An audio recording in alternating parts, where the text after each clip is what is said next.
Hi friends, ನಿನ್ನೆ ನಮ್ಮ ಮನೇಲಿ ಪೂಜೆ ಇತ್ತು. ಅದಕ್ಕೆ ಟೇಬಲ್ ಎಲ್ಲ ತರಿಸಿದ್ವಿ. ಅದನ್ನೆಲ್ಲ ವಾಪಸ್ ರಿಟರ್ನ್ ಮಾಡ್ತಿದ್ವಿ. ಹಾಗೆ ಎಲ್ಲ ಪಾತ್ರೆ ಐಟಮ್ಸ್ನು ಕೂಡ ರಿಟರ್ನ್ ಮಾಡ್ತಿದ್ವಿ. ಹಾಗೆ ಅತ್ತೆ ಚನ್ನಗಿರಿ ಬಿಟ್ಟು ಬಾ ಅಂದರು. ಅದಕ್ಕೆ ಅವ್ರಿಗೆ ಕರ್ಕೊಂಡು ಚನ್ನಗಿರಿ ಹೋಗ್ತಿದ್ದೆ. ಹಾಗೆ ನಮ್ಮ ತಂಗಿಯವ್ರನ್ನ ನೋಡಿಕೊಂಡು ಮತ್ತು ನಮ್ಮ ಚಿಕ್ಕಪ್ಪ ಹೊಸ ಗಾಡಿ ತಂದಿದ್ರು. ಅದನ್ನು ಗಾಡಿ ಸ್ವಲ್ಪ ಚೆಕ್ ಮಾಡಿ ಹಾಗೆ ಒಂದು ಟೆಸ್ಟ್ ಡ್ರೈವ್ ನೋಡಿದೆ. ಅಲ್ಲಿಂದ ಗಾಡಿನ ಫುಲ್ ಏರೋಪ್ಲೇನ್ ಮೋಡಲ್ಲಿ ಆನ್ ಮಾಡಿಕೊಂಡು ಭೋಜ್ಪುರಿ ಸಾಂಗ್ ಹಾಕ್ಕೊಂಡು 90ಇಂದ 100 ಸ್ಪೀಡಲ್ಲಿ 15 ನಿಮಿಷದಲ್ಲಿ ಮನೆಗೆ ರೀಚ್ ಆದೆ. ಹಾಗೆ ಸಿಲಿಂಡರ್ ಮತ್ತು ಬಟ್ಟೆ ಎಲ್ಲ ಪ್ಯಾಕ್ ಆಗಿತ್ತು. ಅದೆಲ್ಲ ತಗೊಂಡು ನಾನು ಅಪ್ಪ ಇಬ್ಬರು ಸಂತೆಬೆನ್ನೂರಿಗೆ ಹೋದ್ವಿ. ಹಾಗೆ ವಾಪಸ್ ಬಂದು ನೋಡಿದರೆ ನಮ್ಮ ಪಿಂಕಿಗೆ ಹುಷಾರಿರಲಿಲ್ಲ. ಅದಕ್ಕೆ ನಮ್ಮ ಚಿಕ್ಕಪ್ಪ ಪಿಂಕಿನ ಕರ್ಕೊಂಡು ಗ್ಯಾರೇಜಿಗೆ ಬಂದಿದ್ದರು.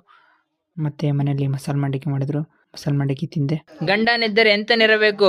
ಗಂಡನಿದ್ದರೆ ಎಂತವನಿರಬೇಕೆ? ನಾನು ಹೇಳ್ದಂಗೆ ಕೇಳಬೇಕೆ. ಸಜ್ಜೆ ರೊಟ್ಟಿ ಮಾಡುತ್ತಿರಬೇಕು, ಗೆದ್ರೆ ಪಲ್ಯ ಮಾಡುತ್ತಿರಬೇಕು, ಬುಕ್ಕಿ ಮಾಡಿ ನಾನು ನುಂಗುತ್ತಿರಬೇಕು, ಬೆಕ್ಕಿನಂಗೆ ಕಣ ಬಿಡುತ್ತಿರಬೇಕು. ಮೋಸಂಬಿ ಆರೆಂಜ್ ಮೋಸಂಬಿ ವೆರಿ ಸ್ವೀಟ್ ಮೋಸಂಬಿ. ಮತ್ತೆ ಏನೋ ಐಟಮ್ ತರಬೇಕು ಅಂತ ಮಳೆಯಲ್ಲಿ ನಾನು ಚಿಕ್ಕಪ್ಪ ಐಟಮ್ಸ್ ತಗೊಂಡೋಗಿ ಹೋಗಿ ಬಂದ್ವಿ. ಇಷ್ಟೇ ಫ್ರೆಂಡ್ಸ್. ಓಕೆ ಗೈಸ್, ಬಾಯ್.